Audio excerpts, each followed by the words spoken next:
Well, hey guys, I was just setting up to start filming another fine episode of Northwest Sawyer. Looking my saw over, and I realized I have a problem. Come on over, I'll show you what I'm talking about. I blew all the sawdust out of here, and I noticed that my drive belt is looking like it's in pretty bad shape. First I saw this crack here, but then I saw half. Somebody's calling me. Hold on. How rude. So I thought I'd take this opportunity to make a video on how to change the drive belt and then adjust the tension. So first order of business is we've got to get that blade off.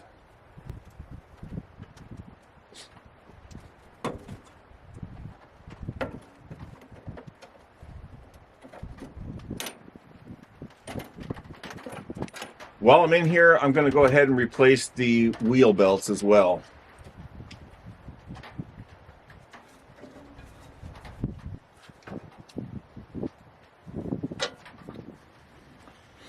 I see people posting questions all the time thinking there's something wrong with their belts because they appear to be loose, but that's how they're supposed to be. This one's pretty well used. Next, we're going to come over to the operator side of the mill, and with a 3/4 inch wrench, we're going to loosen the jam nut on the drive belt tension adjustment lever.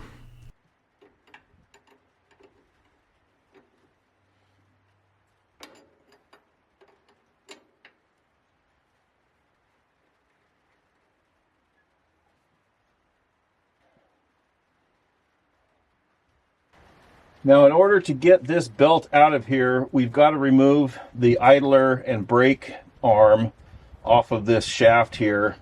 So I'm going to grab a couple wrenches to pull this bolt out. Now, I've replaced this belt once before, and if I remember correctly, this is kind of a bugger to get this thing off of here.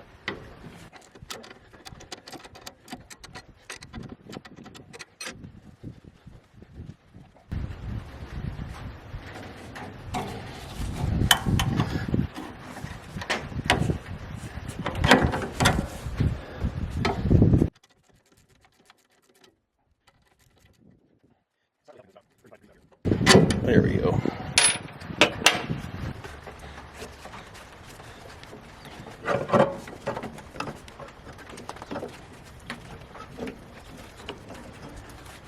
Once you get the belt off of the blade pulley, you get much more room to slide that off.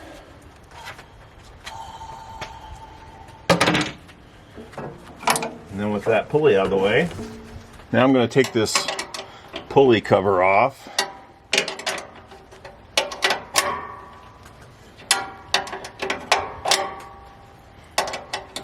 Ratchet would be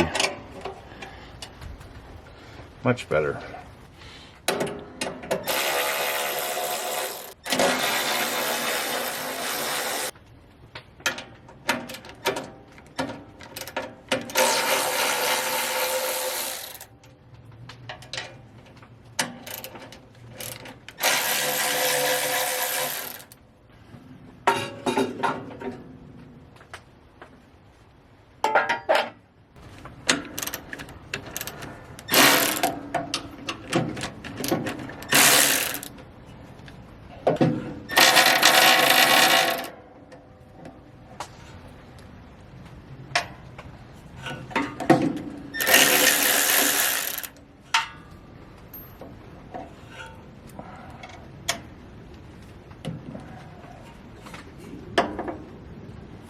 Now there's a little wooden block under here to keep the blade from potentially slapping the metal. It's just held in place with these two, what actually look like sheet metal screws.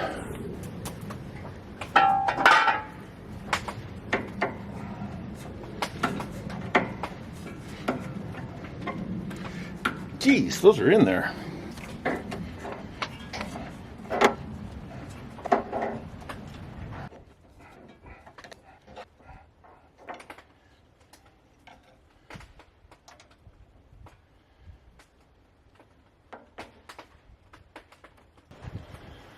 With that block out of the way, I should have the clearance to get this belt past the pulley.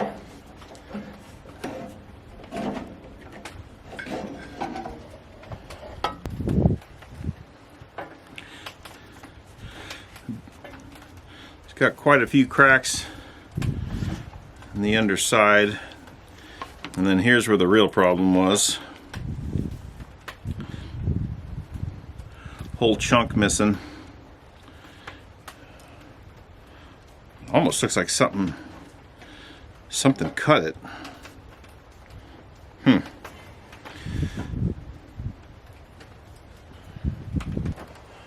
Well, I'm fortunate enough to have a Wood-Mizer dealer about 45 minutes from my house, but I have some other things that I've got to do this afternoon, so I'm going to get a new belt first thing in the morning, along with the wheel belts, and we will be ready to rock and roll, which is unfortunate because it is supposed to rain to beat the band tomorrow, so it'll be some miserable milling, but what are you going to do?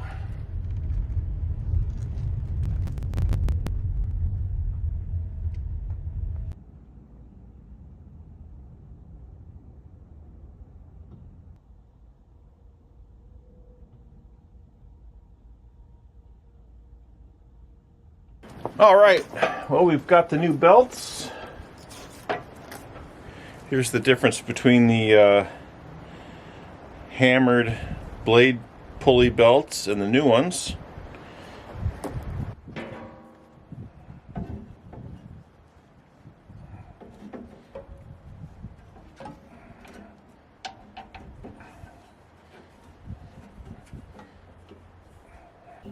Now here you kind of want to feed the belt and the pulley onto the system at the same time.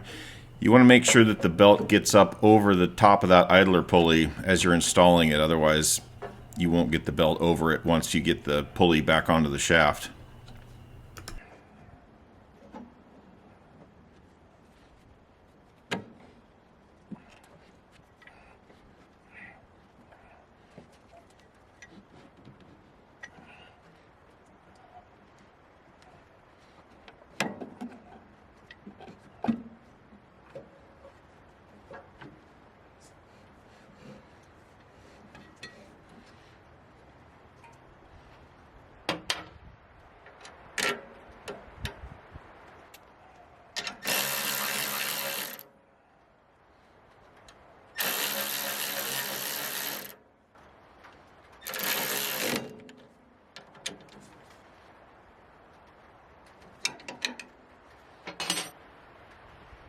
The new blade wheel belts will be a little bit harder to put on than the old ones were to take off, but you can easily do it by hand. You don't need to pry with anything.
Now likely you'll have to give yourself quite a bit of slack in the blade tensioner. Those new belts will be taking up some space on the wheels.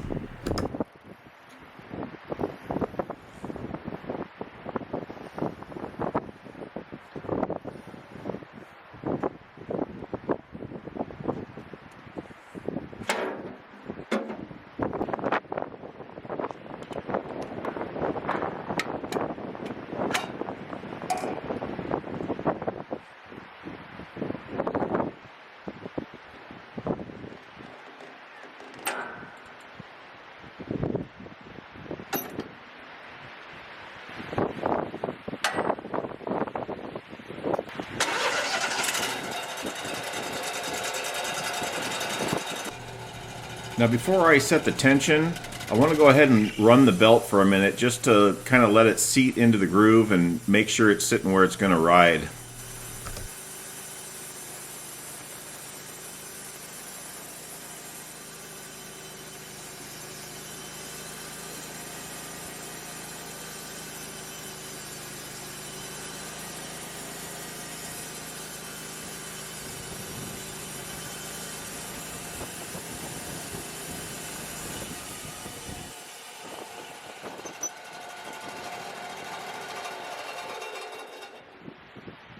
Now to set the drive belt tension, we're going to need to engage the blade without the engine running. Now your mill probably has a steel plate covering this inspection hole. I lost mine a long time ago. I've never replaced it. Now when you buy a mill from Wood-Mizer, you get an equipment manual that has everything you need to maintain your mill. And it comes with this tension gauge.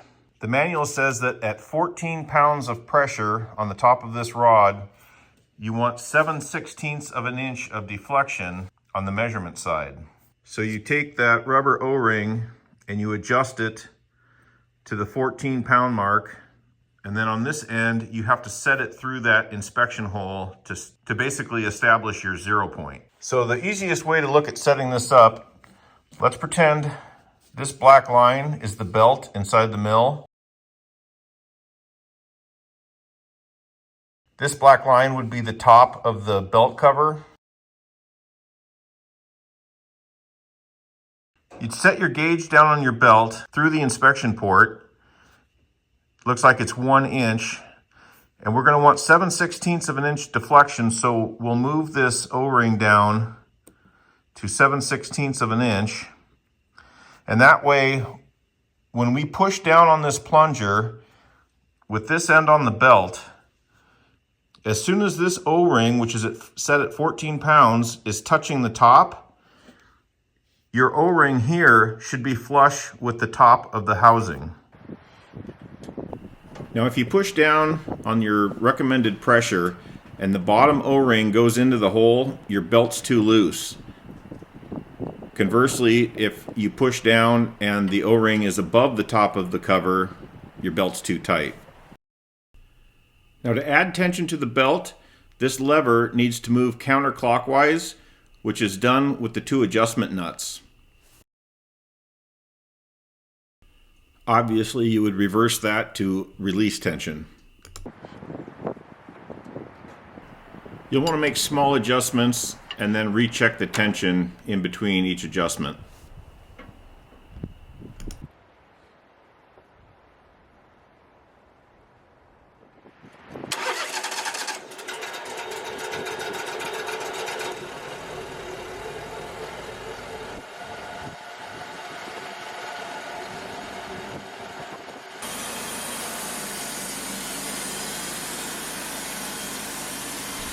Once you've put about 20 hours on your new belt, you'll want to check the tension again and adjust it if necessary. And then at 50 hours, you'll again test it and adjust it if necessary.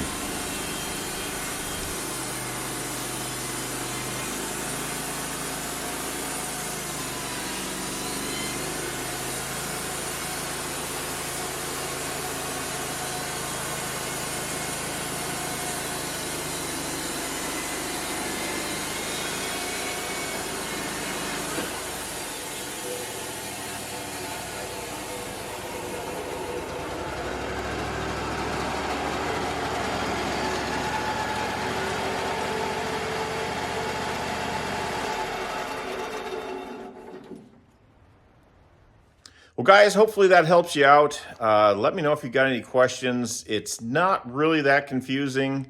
There's a lot of good information in that manual, but let me know if there's another video that you need. I do all my own maintenance on my mill, so if you've got a question, I probably have an answer. Well, I appreciate you guys watching this one, but stick around. We'll see you soon.